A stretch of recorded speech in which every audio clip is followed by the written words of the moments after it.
Good evening. Welcome to the, sorry, give me one second. Let me change this because I'm looking something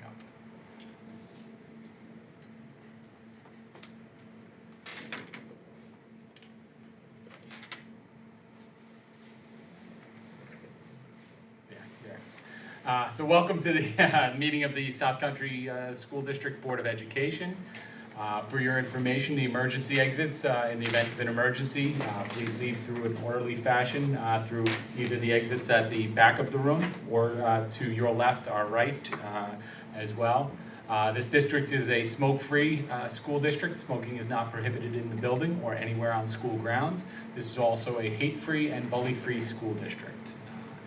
So without any further items, I'd like to begin with the actually, we begin with the vote to start the meeting? Do we need that? No, we don't. Okay. Pledge of allegiance. So we're going to start with the Pledge of Allegiance, and I'd like to ask our superintendent, Tony Santana, to lead us. It'll be my pleasure, and I'm going to ask people to please remain standing afterwards. I pledge allegiance to the flag of the United States of America and to the republic for which it stands, one nation, under God, indivisible, with liberty and justice for all. At this moment, I just wanted to share, this summer has been a summer tragedy. It's with a heavy heart that I want to acknowledge the passing of one of our teachers. Sean Chavius was an assistant varsity football coach, a beloved PE teacher at Brookhaven Elementary School, a brother, a father, a community member, and a mentor to so many kids in our community that I'd be remiss if I didn't mention him at this meeting. So we're all still sort of reeling from the loss, and it really was like losing a member of our family. So I'm just asking for just a moment of silence, for a few moments, just in honor of him and his family, and ask everybody here and watching that you please keep his family, and obviously him in your thoughts and prayers.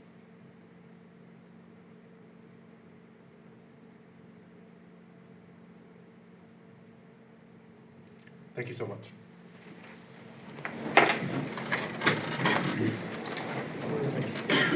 Thank you. Now we're going to begin our board consent agenda, and so I'd like to ask the superintendent to take a vote on items C1 through C4. Yes, the administration requests recommends the approval of board consent items reflected in Schedule C1 through C4. Motion to approve. Cheryl, seconded by Tara. Question, please? Any? Just a quick question. Ms. Segui, I just want to ask a quick question, and I apologize, I usually call you in the week between. I didn't get a chance to do that this week, but I just want to ask you a quick question on the claims report. For the claims report where you had some of the purchase order dates were after the invoice dates, you took corrective actions with the people that involved? Yes, we do. Okay, thank you very much. All right, thank you. No more Any questions. further discussion? Like to take a vote with a show of hands? All those in favor? Yes. Yeah, I apologize. Trustee Piccini and Hayes are on Zoom. I didn't announce that ahead of time, and they voted in favor, so it carried unanimously. Terrific. Thank you. So the next thing we're going to do is I'm going to turn it over to the superintendent again for his report. Thank you. And welcome, everybody. Hopefully everybody's been enjoying summer, and please enjoy what's left of it. So we'll get right to it with my report. Welcome again. I want to begin by sharing some of our summer programs that have been running during the course of the summer. People often ask me, like, what do you do during the summer? And we do a whole lot, as you're going to see. So there's this misconception that school districts kind of go to sleep during the summer or vacation or spend their days at the beach, but there's a lot of work that's done. One of our summer programs that's very visible is our extended school year that's open to our special needs kids, which is housed at Bellport Middle School. That's been going on with great success, and we just continue these learning opportunities for that population of student. We also had an enrichment summer program at Vernon W. Pritz that was run for K-5 kids. They culminated that program with a nice little carnival. That's where you see the photos there. But basically the focus is on math and literacy skills, and the irony is that kids really enjoy it. So somehow during the school year, sometimes kids, feel weird about doing math and reading, but during the summer, they seem to love it, so it goes to show. We also ran our Bellport High School Summer School, which is basically a credit recovery program, traditional summer school for grades 9 through 12. Those students in Regents classes will be administered to Regents in the upcoming week, and that's when the program ends. And we also had our Empire Summer Program, which is run by the EOC at Bellport Middle School, which is open for grades 6 through 8. Great opportunities for children. We've also been registering students through our pre-K center for the upcoming school year. And just to give an update of where we're at, our full-day program is full with 90 committed students. There are 6 individuals now, or students on the waiting list. We have 15 slated for the morning session. There are 18 spots in each of the sessions, so there's 3 spots available, and 7 has signed up for the afternoon spots, leaving 11 spaces available for those parents. Open enrollment continues, so parents are still welcome to come and register their children for our pre-K center, as well as all of our other schools. We also had our summer arts camp. Let me get my notes, I apologize, which I want to thank Barbara Gallagher for, and our entire district art staff participated with a couple of student volunteers that worked in our summer art camp that ran for a couple of weeks. The pictures you see there were from their culminating event, which was a nice gallery showing in the courtyard at the high school.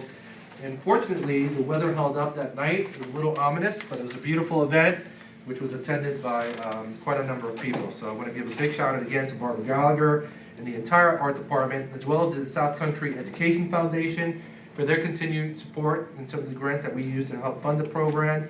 And of course, I want to give a shout out to our community, parents, and students for embracing fine arts. Along the same line, we had our Summit Music Program culminating concert last week.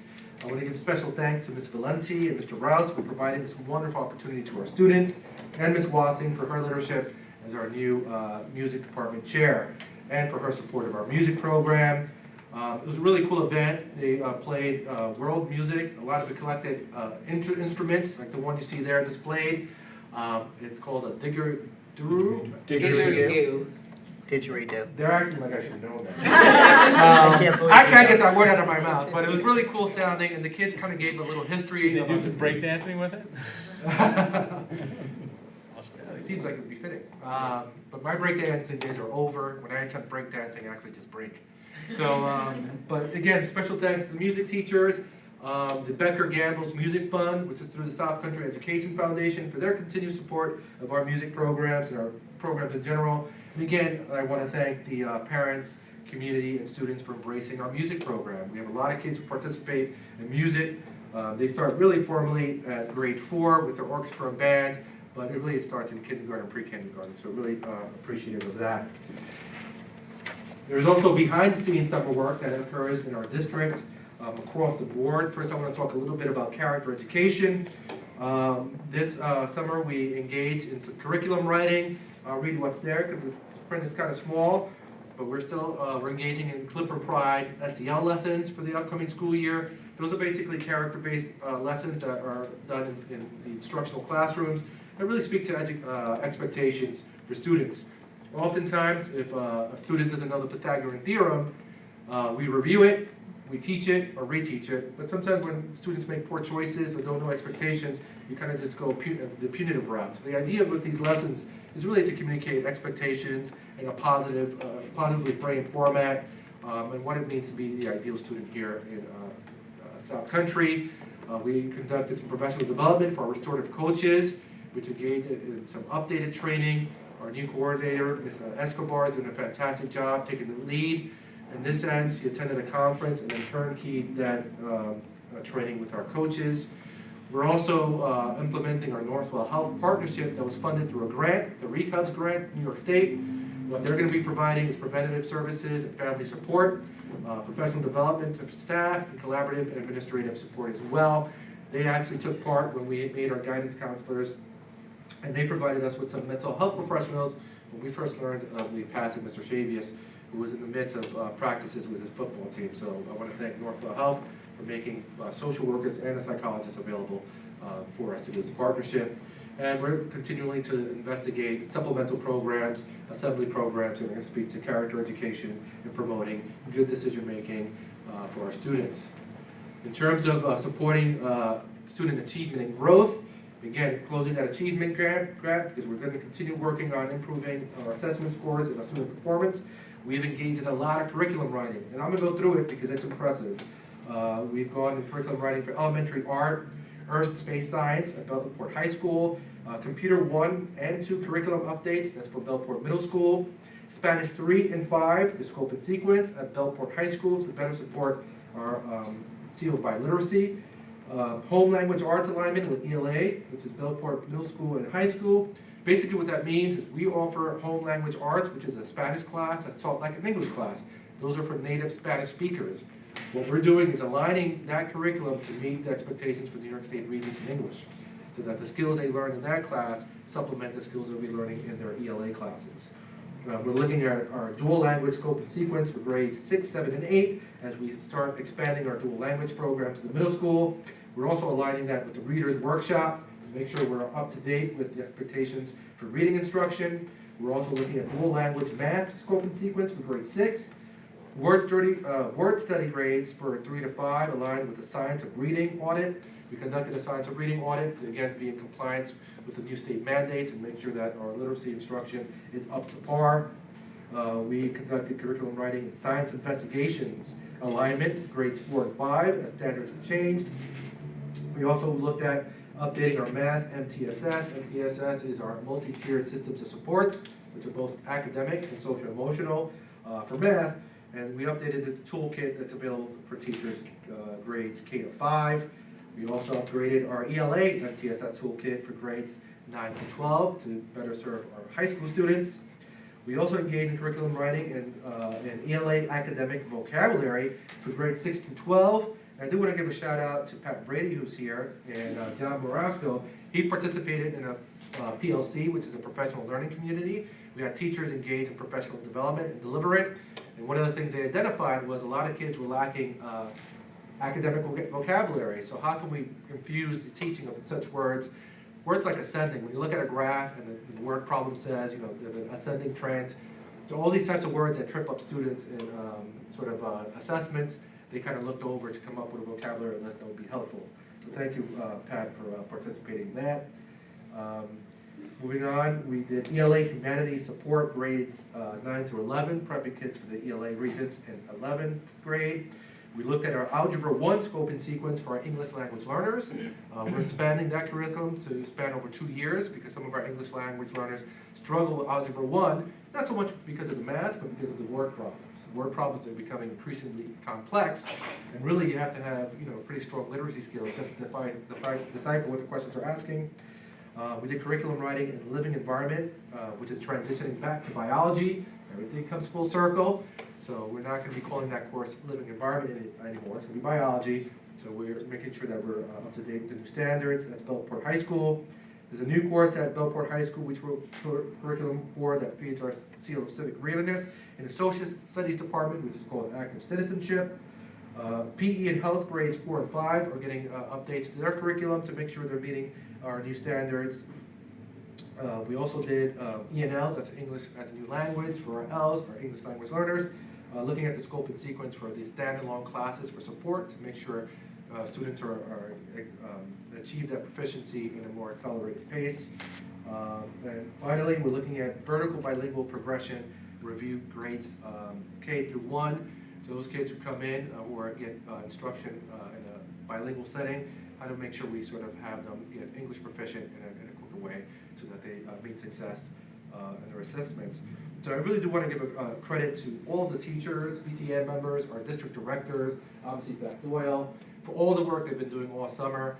This is a culmination of really analyzing data, looking at our assessment scores, identifying areas of growth, and really trying to address them in a strategic way. So I'm really proud of the work that we've done in that regard. And as you can see, it's a lot of summer work. Moving on to district staffing, I want to give our HR department and Mr. Huntsman a shout out. Just teachers alone, we had about 30 teacher vacancies over the summer, numerous vacancies for teaching assistants, safety officers, and so they've been extremely busy. If we look at our personnel agenda, how vast it is, just making sure that we fill some of those vacancies. We have some of those people here tonight. We'll acknowledge you guys a little bit later. But really happy with the progress. We're still working diligently to make sure all of our vacancies are filled for the start of the school year. Ms. Segee in the business office, again, the summer is a very busy time for them as they look at closing purchase orders for the prior year, processing new purchase orders for the upcoming school year, in reality finalizing payments, vendors, processing new payroll, and all the shifts and lanes that our employees get for the start of the new fiscal year, managing finances for summer programs, our fund balance analysis, a review of our grant expenditures and reporting to the state, which happens over the summer, and of course prepping for our summer audit and financial statements, which will be shared with the community and the board in the fall. And again, we're going to continue to develop our reserve plan, looking to see how we're using reserves moving forward. So there's a lot of work being done in the business office, so I want to make sure I give them a shout out, and of course Ms. Segee, our business official, for her diligence. And finally, our custodial staff is probably one of the busiest people, aside from all these curriculum writers and teachers that work during the summer. While the schools are vacated, our custodians and maintenance staff are hard at work, analyzing building conditions, prepping for the start of the school year, of course. But also we had some nice projects that took place over the summer, including the redesign of the high school main office, a lot of sidewalk and paving work that was done district-wide, the resurfacing of our tennis courts, that includes pickleball court lines, ADA ramps at both Head Start and Crits, our kindergarten wing at Brookhaven Elementary School was renovated, we had drainage repairs at Bellport High School, I'll show you a photo in a second, new kitchen floors at Brookhaven Elementary School. We did a lot of repainting district-wide and renovation at our South Country Annex. We have our district walkthrough scheduled for August 27th, so our trustees will see some of this work firsthand. But again, it's about instilling pride in our facilities and doing as much more as possible, using what we've allocated in terms of our budget. But to give some life to the projects I just spoke about, here's just some sidewalk repairs at Bellport High School. You know, some of the sidewalks, again, these aren't really glamorous sort of things or projects we undertake, but very necessary. And again, it just gives a better feeling of pride in our facilities when things look up to speed. We repaved our parking lot here to make it actually, we increased the number of parking spaces to make it more usable. The kindergarten floors at Brookhaven Elementary School, the whole kindergarten wing was redone and painted, so we're really excited about that renovation. It's something that people don't realize, but the kitchen drains at Brookhaven Elementary School weren't functioning properly, so we redid the kitchen floors at Bellport Elementary School as well. ADA ramps at both Head Start and Crits Elementary School were renovated to make sure they're compliant and more functional. We also had renovations to our Bellport High School main office, making it more sort of useful in terms of where the mail is sort of delivered. The functionality of the main office itself is just much improved. We also had drainage repair at Bellport High School, and believe it or not, this sinkhole appeared the day after our commencement ceremony. So we're very lucky. I think Frank Pirlo was here. After the day before, we had to make a repair the day before. I was going to say all that, but we did a little patchwork the day I before. took pictures of over there. We weren't supposed to say that, but We fixed it, don't worry. But it's fixed permanently, and so I want to really give a shout out to all of our maintenance crews. This is maintenance crews for our Bellport Middle School for working through the heat. If you recall, we had a couple of really hot weeks this summer, so I want to make sure I give our CSEA members a shout out, our maintenance crew, and of course Mr. Frank Pirlo, who's our facilities director, for the wonderful work and really the attention to detail that he's brought to our district. We've made a lot of improvements over the last few years that we're proud about. And also, when we think about safety and facilities, we had our district safety meeting with Mr. Huntsman. We had one in the summer to make sure we get the year started right in terms of our district safety plans and our building safety plans. There were some amendments made to the way we carry out lockdown drills, for example, because New York State sort of realized that some of these drills could be traumatic for our youngest learners in our district. So if you think about the context to a lockdown drill and why we do it, think about a 6 or 7-year-old sort of processing that information. So we're changing the way we're doing lockdown drills so that staff is well prepared, that it's not as impactful for our students. And we'll go over that when we have our health and safety committee meetings in the near future. In addition, we've finalized a couple of plans. One of our district comprehensive improvement plan, which basically has 3 overarching goals. One is increasing student attendance through proactive prevention, intervention, and communication strategies. Beth Doyle and our team of teachers and stakeholders in our district really have been working diligently to improve attendance. We had a little bit of improvements last year, but I said this publicly many times, I'm never going to be satisfied, because for me 100% attendance is the goal, and it may not be achievable, but that's what we'll strive for forever. We're really changing our tactics, the way we communicate with parents, and analyzing data to better address attendance. We're also focusing on creating a culture of care where all students feel a sense of belonging and connection to the school community. Again, the keys to success for a school district are really fall into 2 major categories. 1, strategic use of data. 2, relationships. And that research shows those are really the top 2 things. So creating a culture of care is really important in achieving some of our other goals. And of course, ensuring access to learning for all students through student-centered learning experiences. And that's really the shift. I'm going to date myself, but I was sort of wired to sit and listen as a child. I didn't have social media, I didn't have technology, I didn't have all these distractions. Students these days are very different. So really the focus is going to be on really student-centered learning experiences across the board. So again, I want to thank Beth Doyle and the team of teachers and committee members who participated in creating this plan. We also have a more specific plan that speaks to our middle school. That's a school comprehensive education plan, which targets 2 major areas, which is 1, we commit to creating an environment of belonging, again, dignity and connection for all members of the school community. And that really is based to address student quorum and poor decision-making sometimes by middle school students, which I know is not shocking.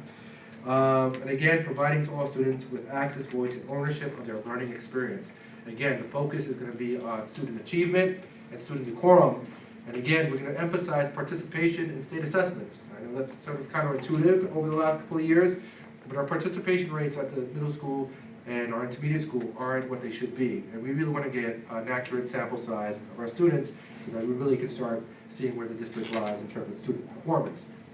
But I'm not satisfied with this. In addition, there's more. We're going to be engaging in a more official and precise strategic planning through Blueprint for Excellence, which is a consulting group that's led by Kevin McGowan, who was just elected National Superintendent of the Year. He's a superintendent from upstate.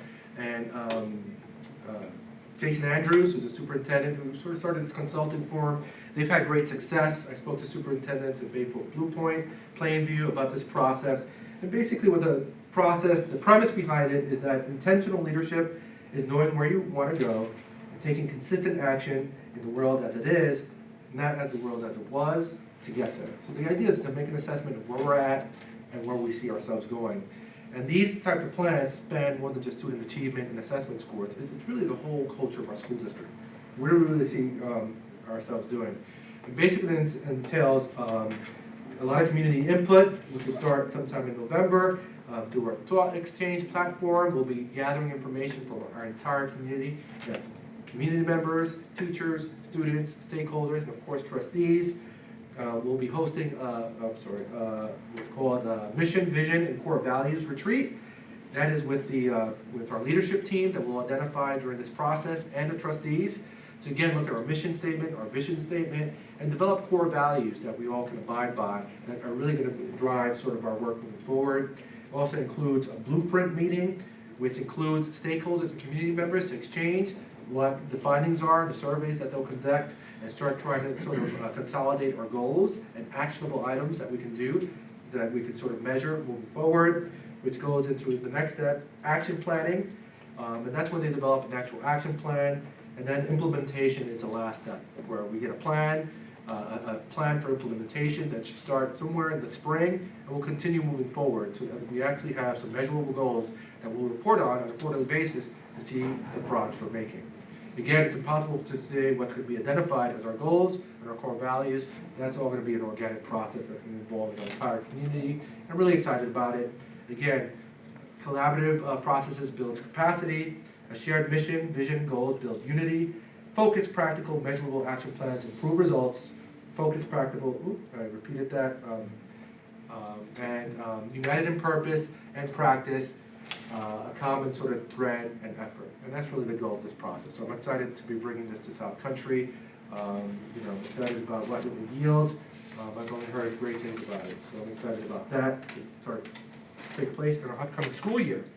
Another great experience I had this summer was my trip to Asia, which was funded by NISCUS, which is New York State Council of School Superintendents, and facilitated by EF Tours. We introduced our community to EF Tours last year. Again, their tours are not sanctioned by the school district or a private entity, which we sort of connect or give access to. We have 3 trips planned in the upcoming school year. We have 1 trip to Italy with Cinque Terre, which is really beautiful, with 25 students participating. We have a trip to England, London rather, Normandy, and Paris, with about 16 students participating in the spring, and a trip to Panama. Right now, there's 5 middle school students signed up. And basically, these trips get planned over the course of a year and a half in terms of fundraising. And again, it's a private entity. But what was remarkable about this tour for me is, number one, it was a tour which I said was full of juxtapositions. Number one, I went with 33 educators from around the country, so commiserating with superintendents from Pennsylvania, Colorado, Texas, Georgia, was pretty remarkable, and sharing some of our commonalities and some of the things that we all encounter in our school district, but also gleaming ideas from each other and things that they've done differently. It was also sort of tradition and innovation with juxtaposed together. We visited a lot of cultural sites, and we had the benefit of having local guides educate us about the significance of these sites. This is juxtaposed to like the incredible infrastructures in Tokyo, Hiroshima, Osaka, and Yokohama, which are the 4 cities I visited in Japan, and I also visited Seoul, Korea.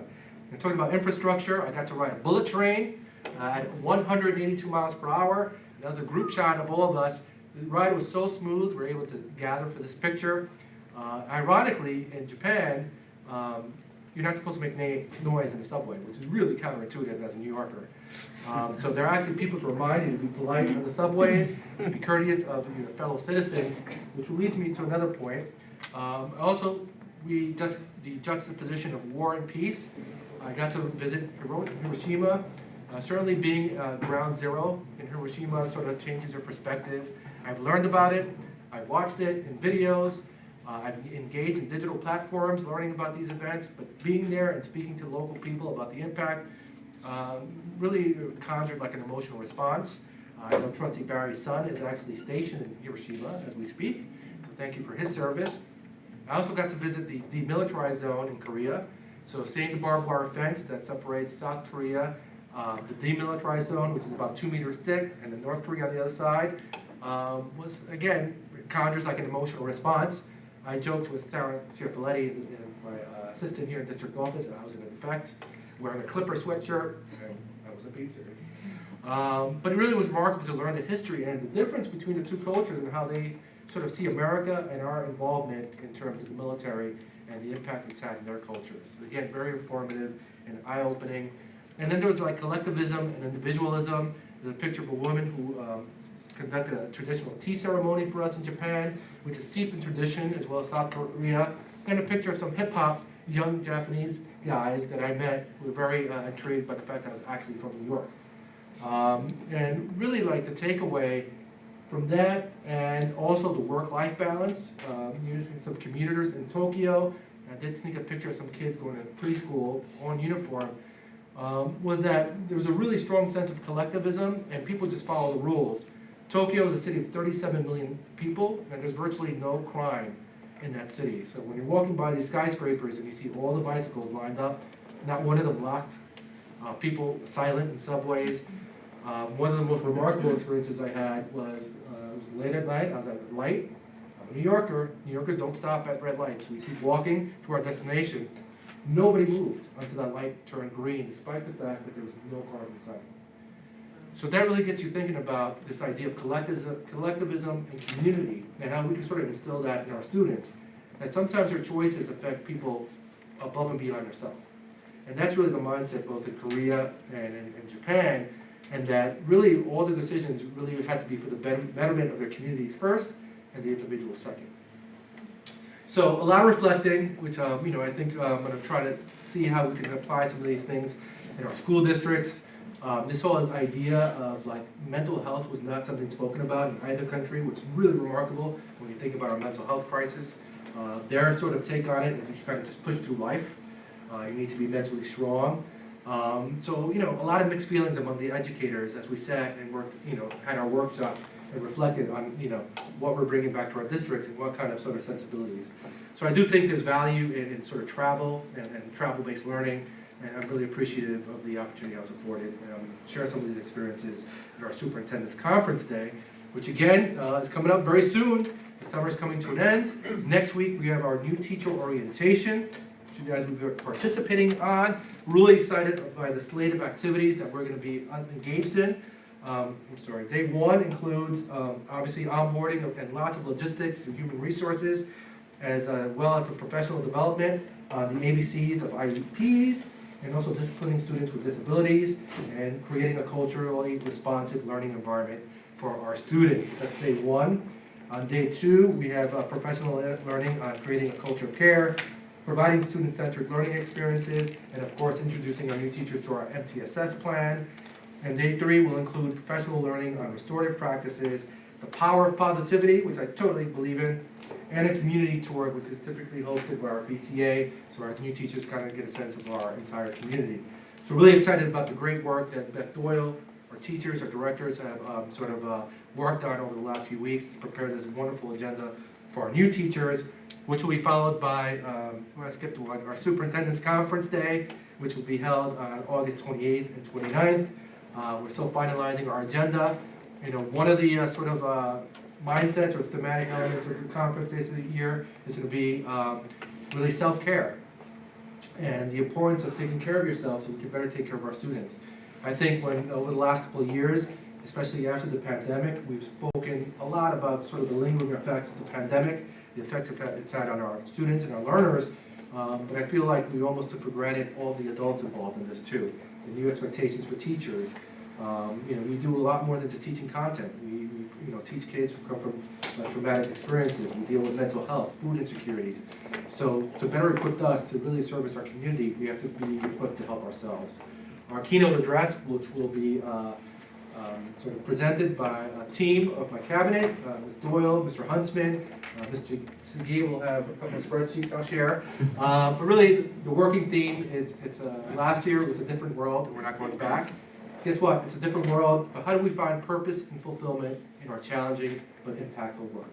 And that's going to be the theme for our year, because I think, I saw a meme, and I hate to admit this, but it said that working really hard with no purpose is stress. Working really hard with purpose is passion. So how do we become passionate about our work and embrace the challenges and really, start looking forward to the benefits we receive when we actually see our hard work yield dividends, which I think we will. And that concludes my report. Again, for our community and teachers, if you want to keep in touch, you can always sign up to our community portal and subscribe to Blackboard Connect.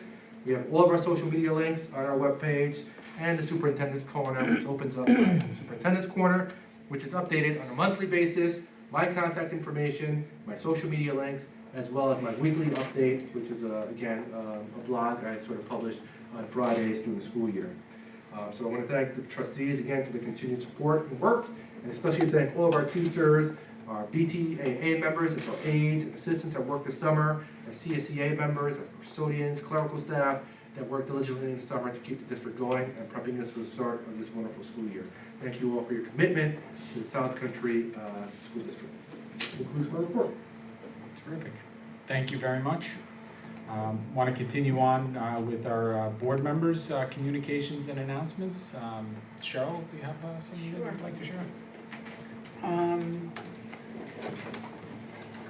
Yeah, so since our reorg meeting, I also attended the South Country Education Foundation, a fundraising event on July 13th that the superintendent spoke of. Our assistant superintendent, Beth Doyle, was there as well. It was a great event, as it always is. They raise lots of money and they do wonderful things for our students. Also over the summer was able to finish and submit the my portion of the superintendent's evaluation. Attended the summer law conference in Plainview this year, actually Huntington, not Plainview, it's not in Plainview anymore. It's at the Huntington Hilton. That was on July 23rd. On July 30th, registered for the New York State School Board Association with the help of our district clerk.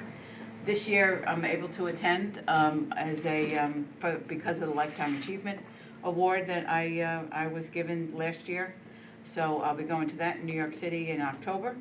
And so we successfully got in and was able to register for the hotel where the conference is in New York City. So thank you very much for that, Christine.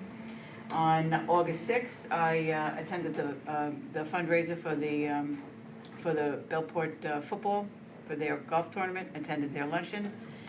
And on August 9th, attended the concert that the superintendent also spoke about for the South Country Education Foundation, their summer music concert, which was really wonderful. And actually, co-trustee DeLillo was there because the reason it was so wonderful, and the superintendent spoke of it in his report, is because it was a mixture of all age groups, and they all came together in in unison, and it was just wonderful. They did 4 wonderful pieces and spent a week together learning those 4 pieces, and you would have thought they practiced for months. It was just remarkable. So that was on August 9th. And then finally, last night, with the superintendent, attended the New York Forward meeting, which was held at the Boys and Girls Club, and that is a regional economic development committee of community development people that are going together to bring money down from New York State to help local, regional, like Main Street areas, to help with regional development and see where that money's gonna go. So we want to make sure that school districts are thought about and cared about in that planning. So it's in the very beginning stages, and we intend to keep our finger on the pulse in that planning. So thank you. Thank you. Tara, would you like? Nothing to report, thank you. Debbie? No, I'm good, thank you. Online, we have Ann Hayes. And do you have anything?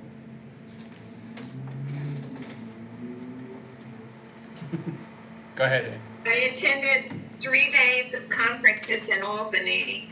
On July 18, it was the Summer Law Conference. And then the 19th and 20th, a 2-day New York State School Boards Association conference on some major topics. And some of the ones that were particularly applicable in our district, as in others, was absenteeism, with speakers talking about ways their district have approached it. Another topic was use of data and the difference in really good data and data that's pretty meaningless, but using the good data to inform all the decisions that get made. And also another session had to do with communication styles among individuals and how to have people be aware of what their styles are and look at how to get them to work toward being collaborative, which, according to the speaker, the presenters, is the best way to move forward.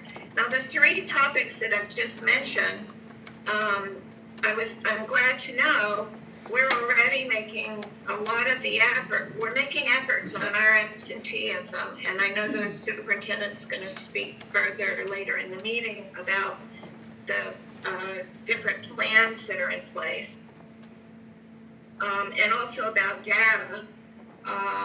We're already doing that, so it gives me a comfort level to know that our school district is right up there with all of the top players in the education system in New York State. And as far as the communication styles, I think another topic that we'll be discussing has to do with a retreat. So that also would fit right in with something that we could be considering when we do our retreat. Thank you. Thank you, Ann. Chris, do you have anything? Nothing for me. Okay. Thank you. Terrific. Excellent. So I just also wanted to share, I did also, just like Cheryl, submit my evaluation of the superintendent and I was unable to get to the South Country Education Foundation, but definitely wanted to take some time to acknowledge the impact that they have on our school district. And we do take time at board meetings to recognize the different contributions they make, but also it's such a nice event that they host that brings people together who are interested in supporting our students and our schools. So, sad to miss it, but busy life that takes me on the go lately. Always next year. Yeah, there's always next year. All right, so the next agenda item is impact public content and messages from our community.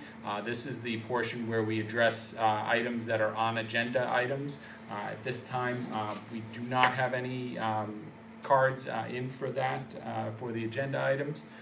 So we're going to move ahead in the agenda as well. And the next thing we wanted to have was our energy ESG presentation. So we'd like to, Tony, you want to introduce? Thank you, Vice President Barry. So at this point, I want to introduce other members of ESG up to the podium. I'll introduce a little bit of so basically, as the community and trustees is aware, we're engaged in an energy performance contract, something that was approved last year. We contracted with ESG to do the work. So they're here today to sort of give us an update of the scope of the work that they'll be conducting. We're really excited about it because a lot of the work, as you'll see from their presentation, really speaks to improvements in our infrastructure, preparing us for even more monumental projects that we can look forward to in the future. And again, the idea is to make our district more energy efficient in a way that's sort of done by or funded by actually the savings we'll glean from these improvements to our facilities. So I'm excited to bring them on board. ESG also has a component that provides an educational opportunity for our students so they can appreciate the work as well. So at this point, I'm going to give over this keyboard. Michael, right? Engineer Michael. It's a little finicky, but this is like right click and left click, right click. So you can see it, all right?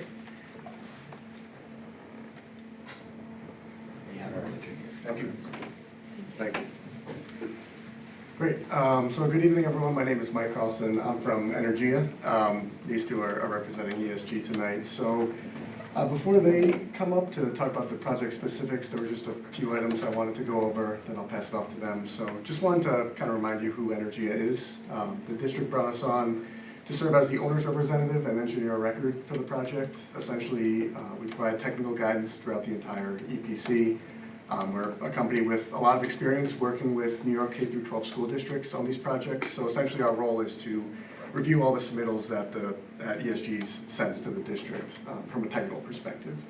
We're also the engineer of record, so we're responsible for putting together all the drawings and specifications that go up to the State Education Department for review. So real quick, some activity to date. So back in November, that was the last time we presented to the board. At that point, we were just appointing ESG as the winner of the RFP contest. So the project was still somewhat preliminary. The board was really giving ESG the authorization to do a more comprehensive audit of the buildings.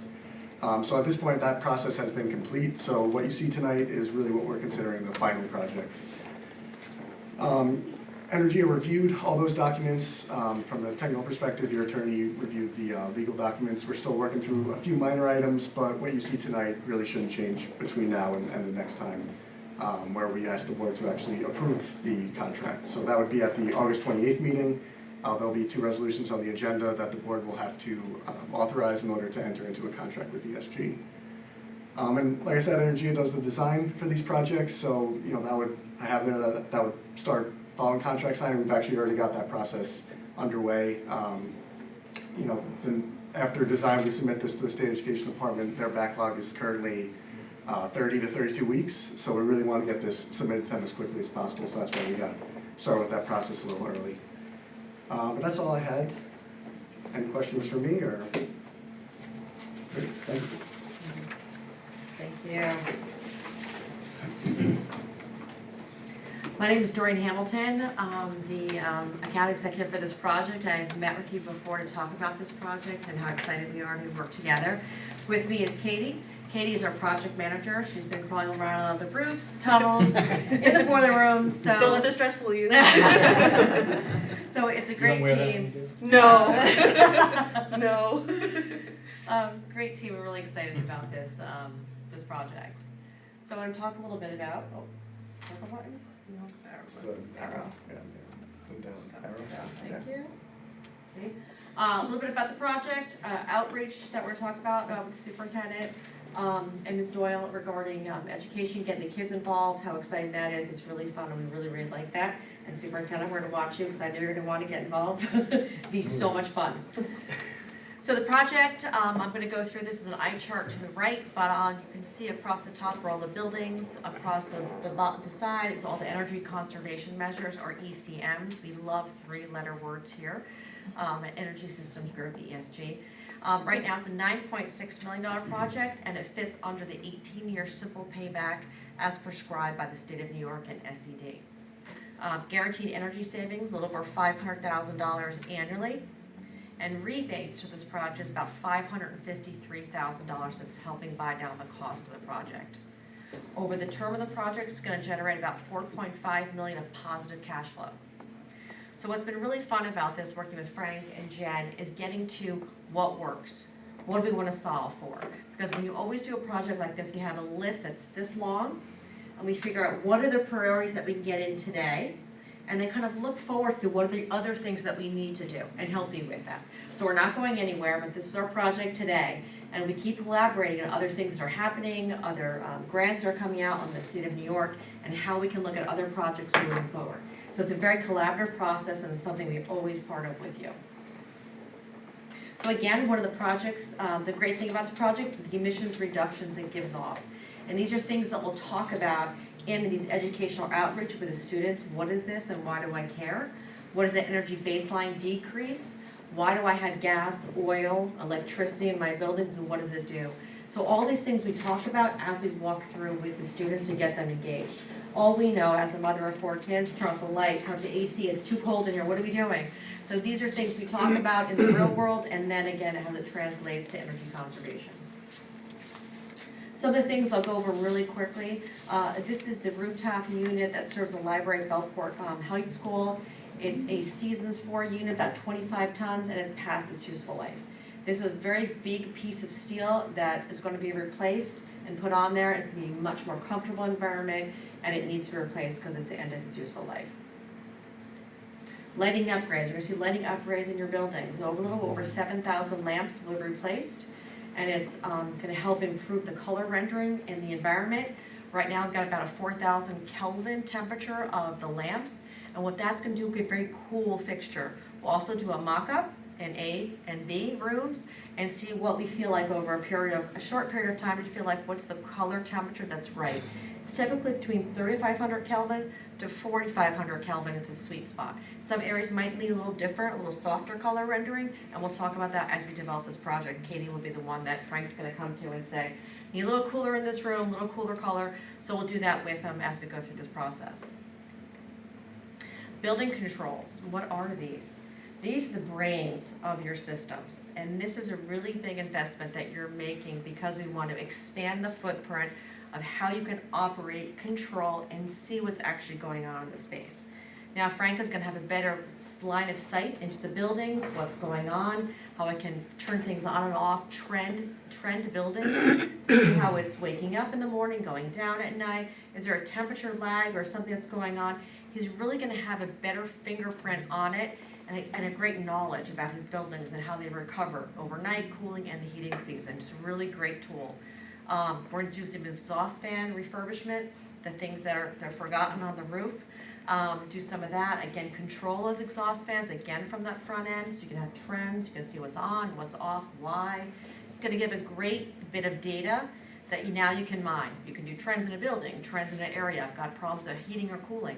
We can trend it and see what's going on. This is a great line of sight into your facilities as well as a way to control energy in those facilities. Building envelope, again, this is just making the building a little bit tighter from the infiltration, from the pipes not being sealed right, from drafty environments, caulking, window film. This is really going to help the environment in all of its, the draftiness and the feel of it. Plug load controllers, these are things that you're gonna plug into, that we have additional things plugged into. This again is gonna turn off at night, it's gonna be smart, it's gonna allow things to go down, it's also gonna reduce your demand and your buildings coming in from the utility company, because people leave stuff plugged in, it's gonna put them into sleep mode. So you're not gonna have that little draw of power all of the time in your buildings. It's gonna put them to sleep mode at night, so that we don't have to worry as much about those little things plugged in. And then our project schedule, just to touch on, this is our preliminary project schedule coming up. Talking to you today about the project, contract finalization approval, as Mike spoke about in August. From there, we've already, Energy has already started some of the design.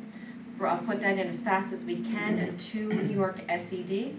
From there, there's a lag. There's 26 to 36 lead time, depending upon what time and how much other people are putting projects in.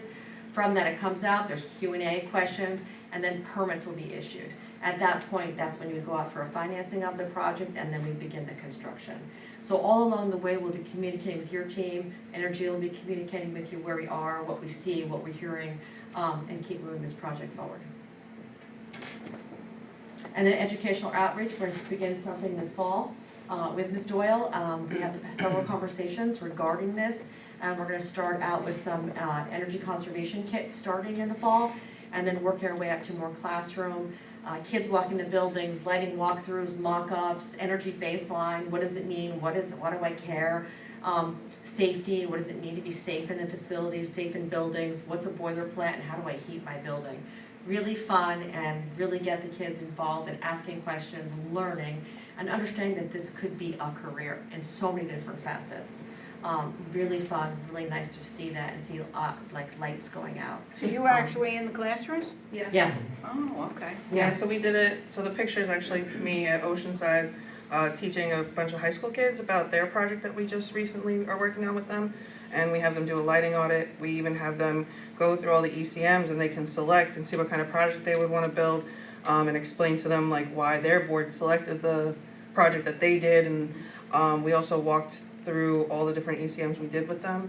We did a whole safety, so they learned about OSHA and all that kind of stuff. And then we went through career opportunities, which was really awesome, because, I mean, when I was in high school, I had no idea what a EPC project manager did. So now you can see, so you got to talk to us about how we got to where we got. So it gives them a new line of sight, and then it also shows that maybe college isn't always for everybody. Maybe a trade school is really where you should be going. So we have some of our tradespeople come in and talk to their experience as well. And how did the women in the classroom respond to it? Pretty awesome. I mean, I was very proud of it. There was at least half male, half female in the class, so that was great. Because I went to an engineering school that had 1 for every 11. So, so to have a 50-50 split, I thought was really awesome. Cool. Yeah. Thank you. Thank you. Thank you so much. Questions? Go ahead. All right, so you were talking about the temperatures with the lighting and some of the other things. You know, I think I've been hearing about the heat in our schools for 15 years now. You know, is that something that you explain to them, you know? Yeah. How the lighting can affect heating, how just the caulk that's worn out, how that can affect how a room feels. We go into the unit ventilators that are in the classroom. We really try to break down what it is in a classroom and how it gets warm and how it gets cool when you really don't want it to be. Right. No, it's always an amazing thing. And then on top of it, the you know, exciting to see numbers put to the cost and efficiency of doing some work like you would do around your house as well, and to have it here in our district, I think is an exciting thing. Anybody else have any questions or The thoughts? question, just I want to highlight, so, you know, you spoke about this sort of a front-ended system of controls. I think one of the things, and correct me if I'm wrong, I'm making a statement, being a question, is like, a lot of this work is like infrastructure work that will lay the foundation for future work that we may want to engage in.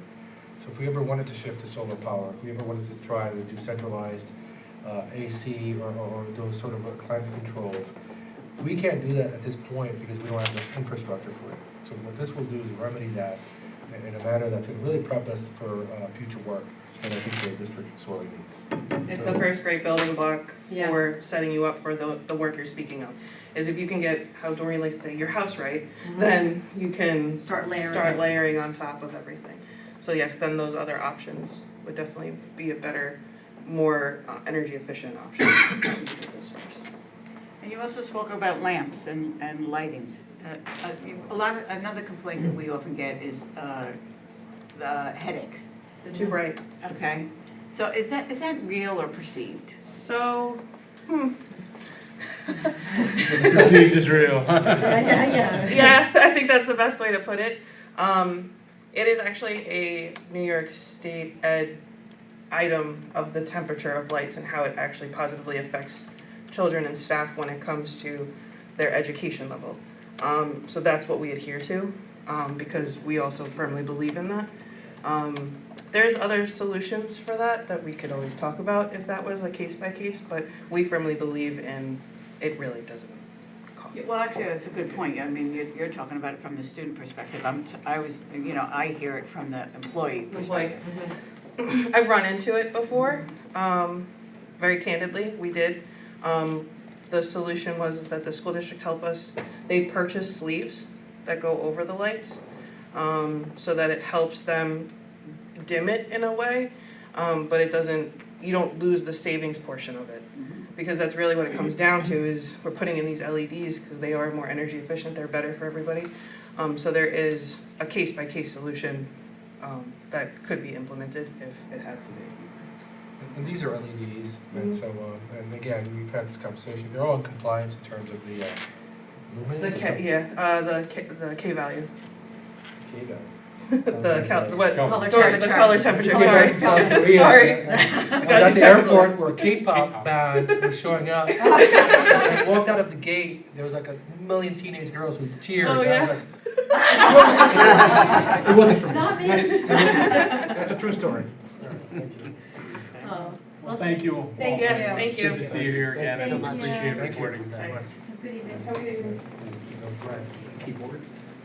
So the next item on the agenda is our the public hearing for our code of conduct revisions. Did anyone have any, do we have to take a motion to approve that? And take each one individually in this section, I believe, correct? Context. Okay. So just wanted to double check Yeah, that. so I was up for a vote last week. Ms. Hayes had made some comments about some potential errors. There were a couple of minor errors with punctuation, but it's all been sort of fixed up. Again, I want to emphasize that the draft in this code of conduct involved multiple stakeholders, teachers, administrators. It was presented to different stakeholder groups, or PTA council, our different bargaining units in our school district, trustees. I'm really proud of the final product.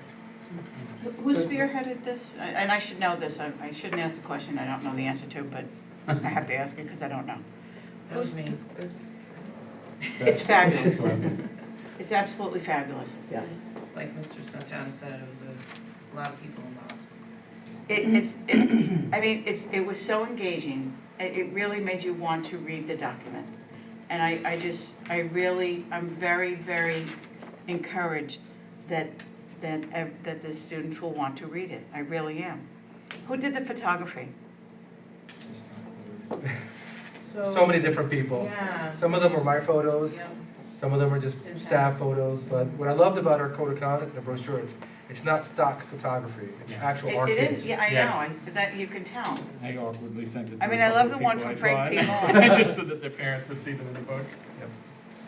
No, it's truly remarkable, and I do thank Ms. Hayes for doing the proofing, because she is, she's just consummate proofer, and, and to get it just right, and you really applaud everyone who worked on it, because I really think it's something to be very proud of, really. So I'd like to take a motion to approve the code of conduct. Tara, and somebody like this, second, Debbie? All right, any further discussion on it?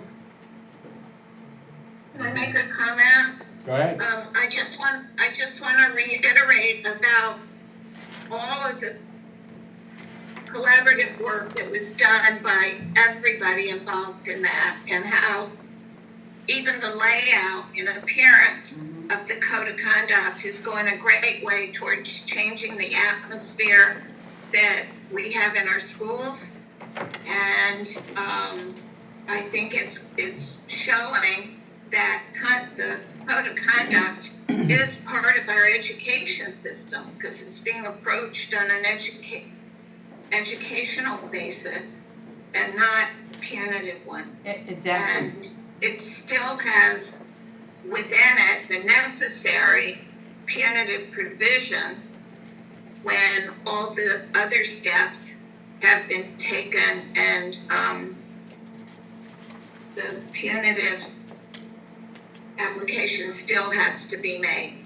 But Yeah, I want to I would commend Ms. Doyle and her entire team, the committee that worked on it, and all of our staff members that participated in. So thank you. Yeah, and to Ms. Hayes, I would even go so far as to say accountability. It holds people accountable in a really positive fashion. I didn't find it punitive at all. I found it accountable. And that's what I like, Perhaps my use of the word punitive might have been somewhat misplaced here, but it does have to do with the fact that in some extreme behaviors, there does need to be the consequence of having the child not be in school for a period of time. Absolutely. That's what I was referring to. Mhm. And I can see how the use of my word may have been misconstrued, but it wasn't meant that way. Yeah, no, understood. Thank No, you. really, job well done. So I'd like to, have a show of hands in terms of approval for the document. Unanimous? Yes. So that passes unanimously. The next item on the agenda are the board advisory committees and meeting schedule. So the meeting schedule is there for everyone's view. Also listed below are the membership, are the members for the last year. And so I think in terms of the meeting, do we do this together, these two items? We could do it separately. Okay. And So do you want to I don't know first if it approve requires a the? vote. It doesn't. No, it doesn't require a vote. It's Oh, okay. kind of a general discussion and agreement. Okay. Just to give some context, we have these advisory committees, which basically is an opportunity for trustees to get input from our various stakeholders who engage in the work, sort of in each of these committees. Mr. Huntsman will be chairing the Health and Safety Advisory Committee. Finance and Facilities is Mr. Pirro and Mr. Gee, and Teaching and Learning is Beth Doyle. There are also subcommittees. We felt that the 5:30 starting time was an adequate time so that we can engage both staff, employees, and community members as well. Strategic planning, I'm looking to chair those meetings. I don't know how the strategic planning committee will be impacted by our strategic planning work, but we're certainly going to talk about it in our October 8th meeting in terms of how we're going to launch that program and how we're going to garner more participation. So my anticipation is the representatives from the consulting firm will come in and talk to our strategic planning advisory committee. One of the changes we made in the last year was to create a subcommittee, which is a policy committee. Because in reflection last year, our strategic planning committee really became a policy committee, and a lot of our discussions were based on policies. And that's a kind of a standalone sort of committee where we're going to look to make sure all of our district or board policies are up to date and aligned with sort of NISBA and New York State standards.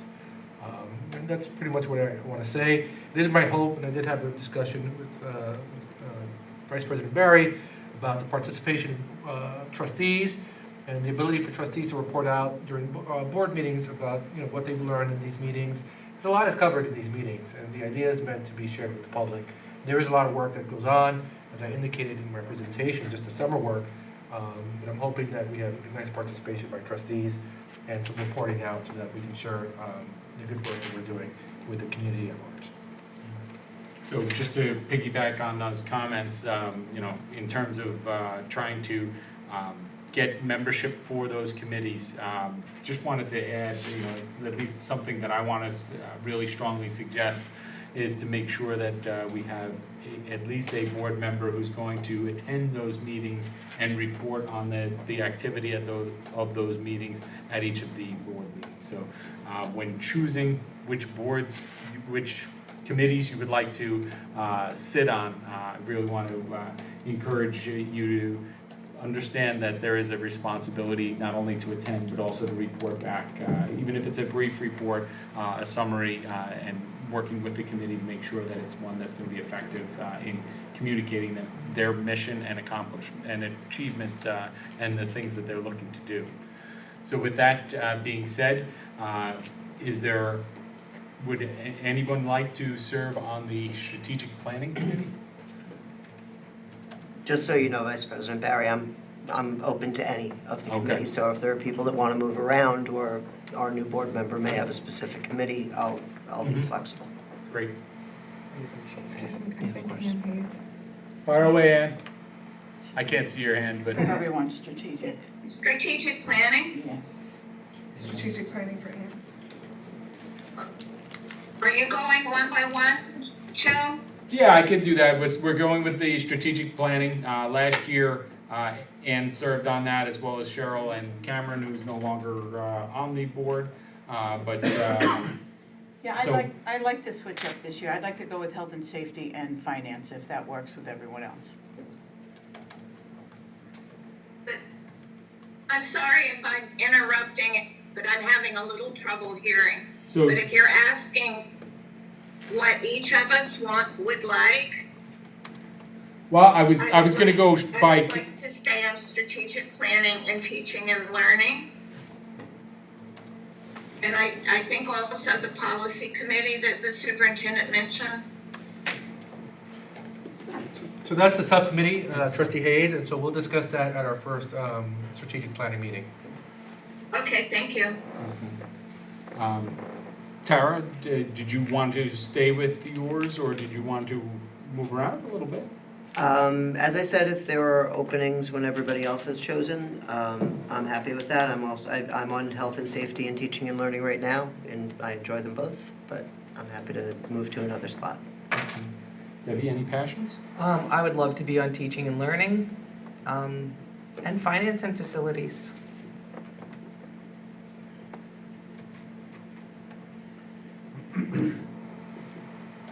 Chris, are you, do you have any So, passions? I'll serve as ex officio, and so I don't know if you would need to put me on a committee.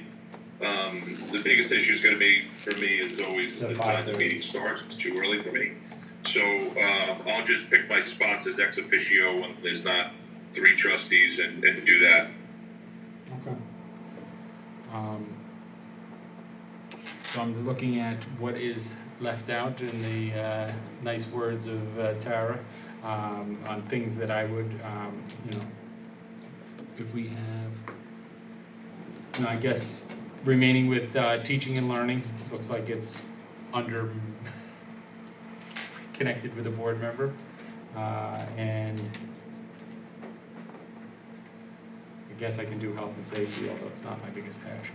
You can have up to 3 board members. Remember, 4 makes a quorum, Right, so you can have up to 3 members on a committee if that's your interest. yeah, I wouldn't want to serve on more than 2 because it is a lot of time commitment. So, teaching and learning and, I guess strategic planning. okay.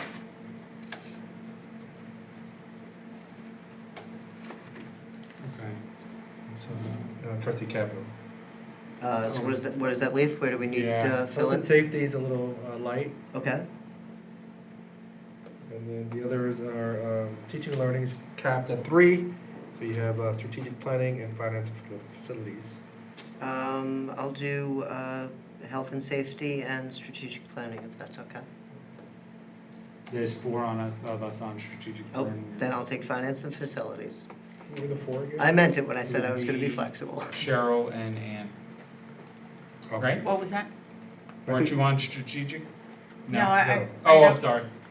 Yeah, I would like to not be on strategic planning this No, year. great. That's okay. Then good, now it's opened Now up. it's mine. Only because it always Oh. conflicted with another committee that I'm on, Got it. outside of the district. That's fine. So very good. And also, when we engage in the community broad strategic planning, all trustees will be able to participate, as it would be specially scheduled meetings. Okay. Um, I'm sorry, Vice President Barry, which 2 did I wind up with? Strategic planning and And health and. And health and and health and Safety. safety? Health and Thank you. safety. I'll do a little review, a check for understanding, as we say in classrooms. Okay. So President Puccini will serve as an ex officio, meaning he'll attend when he can, if there's not three, or rather two or less board members. Strategic planning, we have Trustee Hayes, Trustee Barry, Trustee Kavanaugh. Health and safety, Trustee Felice, Trustee Kavanaugh. Finance and facilities, Trustee Felice, Trustee DeLillo.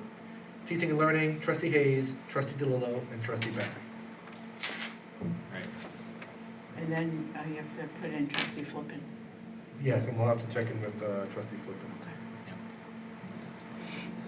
All right, so the next thing actually is something that I've enjoyed in my time on the board as well. Each of our schools has one trustee who will serve as a school liaison between the school's PTA and also the Board of Education. Last year, I had the privilege of doing Bellport High School. I'd be interested in doing that again, but open to things. We also have the middle school, Frank P. Long, Brookhaven Elementary, Kramer, as well as Kramer Kingdom. Kramer Elementary, Vern Kritz, and South Haven Early Childhood Center. Does anyone have any preferences in terms of school liaisons? No preference, just flexibility as far as where anybody would like to go. Chris or Ann, do you have any? My preference would be the high school, but if you want to keep it, Joe, you can just put me wherever, it's fine. Okay. We can always tag team it. All right. Anybody want to switch schools with what they had, or do we keep the status quo? Do you have a This is I always mean, a I tough would love to decision. take one of the elementary schools, honestly. Elementaries are fun. So do you want to take Creamer Street, Or do you want to which take I've had for a couple Brookhaven? of years, or I mean, do I you have would kids in love to have Brookhaven? Brookhaven, I that's knew where you my would. kids are. Brookhaven is a So- lot of fun and it'll break my heart, but you will enjoy Brookhaven. I just knew her connection there. Yeah, yeah. No, go ahead, you'll enjoy Brookhaven. Ann, do you have a? I had been liaison with the middle school, and my thoughts, I've got thoughts on one hand and then on the other hand. But my thoughts are staying there because I'd like to help be a backup to the administration that is trying to make so many positive strides there. And I think that because I've been on the board and also at the middle school liaison, I'm able to look at how it has been performing and the efforts that are being made in the effort to make it perform better. So I guess for purposes of continuity, I would ask to do that.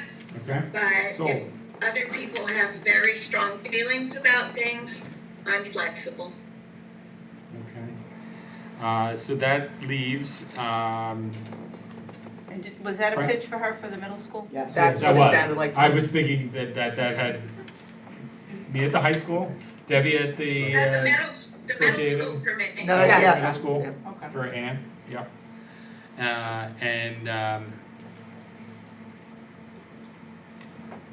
So we have Ms. Kavanaugh Yeah. and Ms. Felice. I'm gonna make a pitch for Frank P. Long, because I did not spend enough time there Good. last year. And that's the only school I didn't spend enough time in, so if I'm So- liaison to it, I gotta go. Yeah. All Ms. right. Kavanaugh? I'm good staying with Kramer, or if you want, I'll talk to Trustee Flippin and see whether he prefers that or South Haven. I'm happy to do either one. Yeah. I wonder if he would want to do South He Haven may. since Yeah. that's probably Yeah, he may. his daughter will be there soon. So I'll, Okay, we'll play that by ear, but looking at that's fine. potentially in that direction. Okay, very good. And Chris would stay with. Okay. Chris, would you stay with Vern Kritz? Yeah, that's fine. Okay. All right. Terrific. All right, the next item on the agenda is regarding the board retreat, selecting a date. There are dates that are listed on there. This is Tuesday, September 10th, Thursday, September 12th. That should be 12. 12th, I know. Oh, it yeah. is. Supposed to be It 12. says- Second. It's not tooth. Tuesday, September 17th, or Monday, September 30th. You looking for one date or two? One. Is that a typo on Yes. there? Should it Yeah, be- it's September 12th, the not 12th? tooth. 12. Yes, September Okay. So I can do any date but September the 12th, Okay. the tooth. The tooth. I can definitely do the 30th.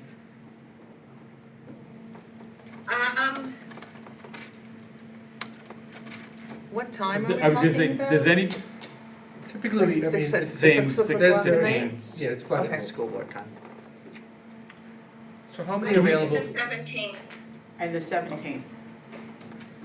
Why don't we go trustee by trustee? So Ann Hayes, trustee Hayes, I'm sorry, you're available Tuesday the 17th and Monday the 30th?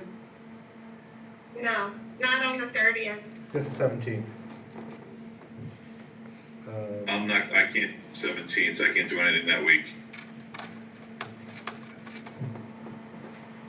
Alright, so we may have to do this on another. Going I'll do to a the doodle drawing poll. board Yeah. and trying to. I'll send out a doodle poll again and try to solidify a date. I think it's important that we just put a date in the calendar. You know, I'd love for all the trustees to participate, so I'll have Mrs. Schiaffoletti tomorrow to do a doodle poll. I think those are easy format. Excellent. Okay. So then, the next item is the sale. Can I just interrupt, please? Fire away. Is there any way to do it the last week of August? I'd already penciled in the board retreat on Monday, the 26th. I can't do it. What happened to that? Were too many people on vacation, if you remember? I'm here. Can you ask everybody who's there if that's the I case can't- now? I Yeah, Tara cannot make that, she's here. I think Cheryl said she could. Cheryl, I think. and Actually, I said no, but I Raphael. can, but. Now you can. Yeah, she doesn't I want think to. I President can't. Patino may still be I away. can't. Yeah, I think he is as well. But I can't make that week either. Well, how about the whole week? Why don't we It's a take this busy week. offline? We got summer school graduation, we have built-in walkthrough, and we have The conference days. the conference days. Yeah, And a that, board it's too meeting. much. Cheryl, we're gonna No, take, That means we're there, we're not on vacation. Cheryl, we're gonna take this, discussion offline so that we can have a doodle poll so that we can pick a time that works for everyone, okay? That was Ann. Oh, Ann, I'm sorry. I was listening to you and, Cheryl's right here. yeah. Yeah, okay, Ann, thank you.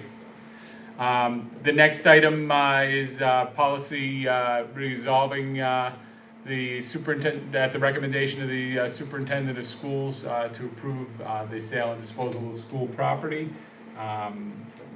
Take some motion. Yeah, do we have a motion to do that? Tara, and seconded by Debbie. Any discussion? All in favor? Did we got both? Okay, that unanimously passes as well. The next is the inventories of accounting and fixed assets. This is the second reading for this. And so want to take a motion to see if that can be approved. Who would like to make a motion? Cheryl, seconded by Debbie. And any discussion? All in favor?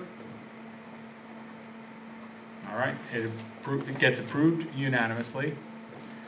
So the next thing we take as a group, right? Yep, we're gonna move on to curriculum items. So the administration recommends the approval of curriculum items reflected in schedules G1 through G6. Through G5. G5, you're correct. G1 through G5. G1, let me just repeat that. The administration recommends the approval of curriculum items reflected in schedules G1 through G6. G5. Try it again. We'll have it amended. The administration Would somebody like to make a approval motion? of curriculum items It's G1 through reflected G5. in schedule G1 through G5. So moved. Cheryl, and seconded by Tara. Any discussion? All in favor? Raise your hand. Carries unanimously. All right, I'll get the numbers right this time. The administration recommends approval of personnel changes reflected in schedules H1 through H9. That is correct. All right, would anyone like to make a motion? Tara, seconded? Debbie? All right, any discussion? All in favor, raise your hand. Aye, yep. All right, unanimously carries as well. So before we move on to the business Yes. item, this is the moment some of our guests have been waiting for. You've been officially appointed. I want to acknowledge some of our new teachers who are president and a coach. Nicolette Galante, I don't know if I'm supposed to say bonsoir or what, Good. but That would be fun. she's going to be teaching French at our middle school. Welcome. Gemma Rojas will be an EL teacher. Welcome to you. Anthony Melfi, elementary school teacher at Critz Elementary. Welcome to you. We have Christina Price, who will also be teaching ENL. Welcome. And finally, Joanna Lara, who will be coaching our girls 7th and 8th soccer team. It's actually John. Jana, my bad, thank you. Thank you, and welcome to our team. Really happy to have you on board. I'm going to say this in front of the trustees, you don't have to stay for the remainder of the meeting if you like. I know it's long, we'll be wrapping up shortly, but I just want to welcome you and thank you for sticking around. I'll see you all, most of you, next week for orientation. Congratulations. Congratulations, welcome. Yeah, congratulations. Nice to meet you. See you then. Got a little supporters. Moving on to business items. The administration recommends approval of business items reflected in schedules I-1 through I-17. Excellent, thank you. Would like to see if there's a motion to approve. So moved. Tara, second? Seconded by Debbie. All right. Any discussion on any of these items? One quick question. Yes, all right. Item number 13, Ms. Segee. I do enjoy meeting with you and the treasurer, Erica. And again, I didn't get a chance to do that this time. So funding to the correct codes, are you still in the process of just correcting the budget? That's what this is? Yes. Thank you. And we're getting it ready for the audit, so we need to have. That's what you're doing? Yes. Okay, 'cause that's why there was so This is the many. end of the year, this is typical what we do at the end of every year. Okay, because that's, I was like, there's so many. Yes. We're Okay. cleaning up, it's cleanup. Just clean up. Thank you. Okay, gotcha. Thank All you. right, any other discussion? All those in favor? How about our online, is in favor, unanimous, carries, terrific. And next item, we have our public commentary. We do have a card. Oops, why is this? So I am going to read the rules regarding this, so, let's see. The board encourages comments on agenda and non-agenda items, but sets certain guidelines for those discussions. Any community member who wishes to speak must complete a comment card found in the rear, which we have. And then we'll recognize that resident or school employee who have completed and submitted this.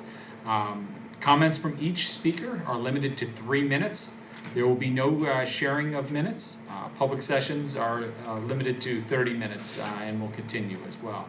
Now, comments from any audience members on any items are heard at this time, and non-agenda items are heard at this time as well.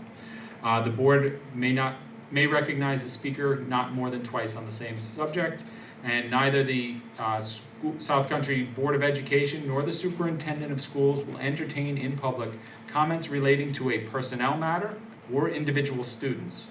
Please be aware that both staff and student privacy are protected under the law. If you have a personnel concern or an issue regarding a staff member or students, please contact the superintendent for that. Okay?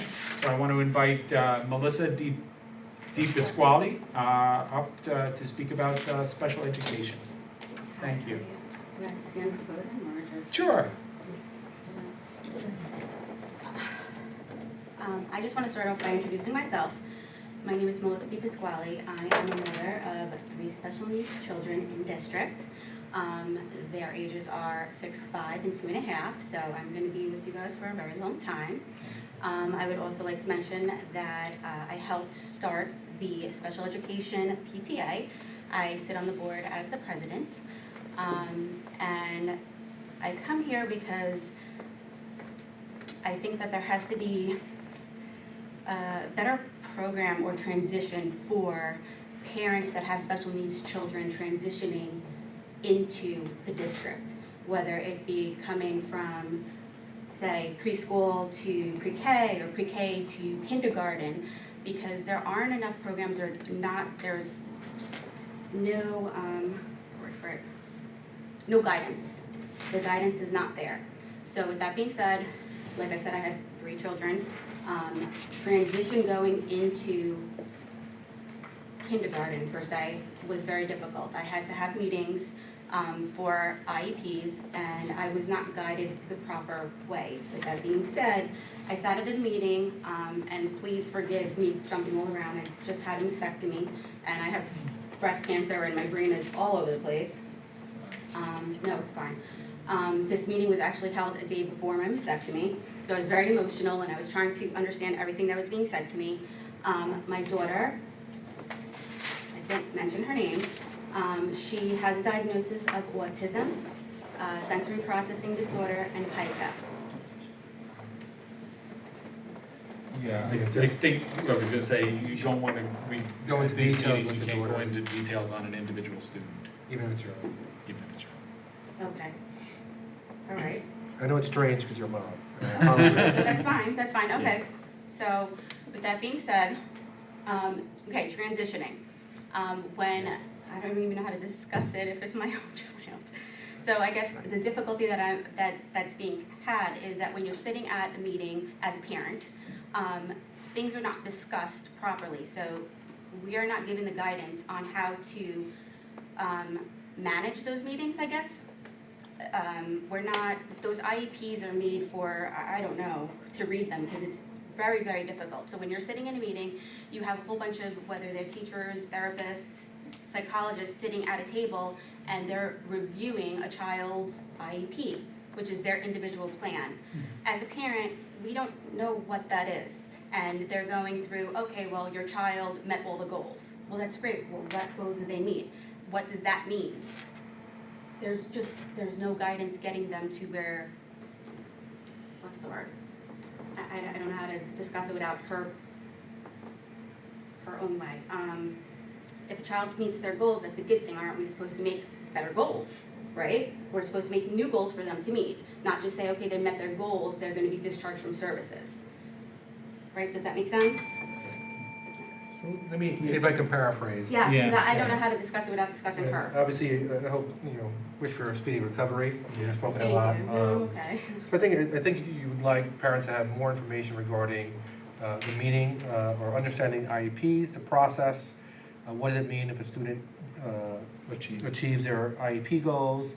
Does that necessarily mean that there's a drop in services versus the establishment of new goals? Better communication and a transition program. So like if you know your child's going into, say, kindergarten or going into pre-K, what is better for them? Is it better going into district, going into a program? How do they get those services? How to make their goals, understanding what that comes to the end of the year when you have your IEP meeting, what's next? There should be better communication. There has to be a bridge for that gap of communication, and there isn't. There isn't. And me being a special needs mom, I'm also a registered nurse 23 years with special education. I have an understanding of it. But of course, being a mom, I get very emotional. It's my own child, and I don't know when I'm sitting there because I wasn't guided through the process. So I think there needs to be a program. Thank you. So I'll follow up with you. Thank you. Thank you. Thank you for speaking. All right, so there are no other cards. The next thing would be any closing remarks by board members. Since we started with Cheryl over here, we'll start with Tara over on the return volleyball. No remarks, thank All right. you. Debbie? On a personal note, I dropped my child off at college. Hey! Congratulations, And Samantha. I just want to give a shout out to the teachers, the staff, everybody who touched her education, because she got where she wants to go. So, thank you. That's awesome. From what I hear, she did okay. Yeah, Sorry, her daughter was valedictorian. We could boast a little bit. I'm very proud of her. She's transitioning very well, And she'll do great. and she'll be great. Not to belabor the meeting, but when Ms. McGee's daughter went to college, she was very bothered at the number of texts she was not receiving. So are you going through a similar experience, or? No text, but I've gotten a phone call every day. Oh. So I'll take it. Yeah. She also doesn't have her roommates yet, so I think she might be a little lonely, so mom and dad are here. Congratulations, and please give them our regards. Thank you. All right, Ann, would you like to make any comments? No? Okay, Chris? Nothing for me. Thank you. And Cheryl? Nothing from me, thank you. All right.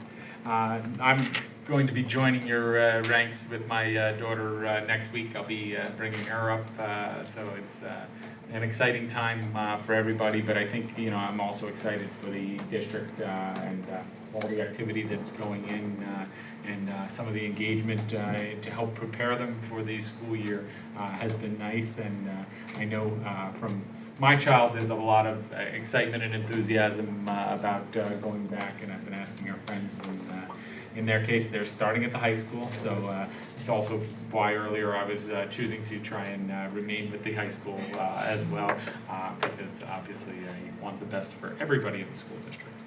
And I love the expression on Charlotte's face when we show up to one of our classes. Or the color of her face changing as well, because she's not one for attention. So, all right. So I'd like to see if there is a motion for adjournment. Hey, nice to have you, Debbie. On cue, all right. Like to, any discussion of that? So all in favor? Unanimous. All right, terrific. Thank you very much for attending the first board meeting I've ever hosted here. Good job. Great job. You did very We'll well. take it. Work in progress.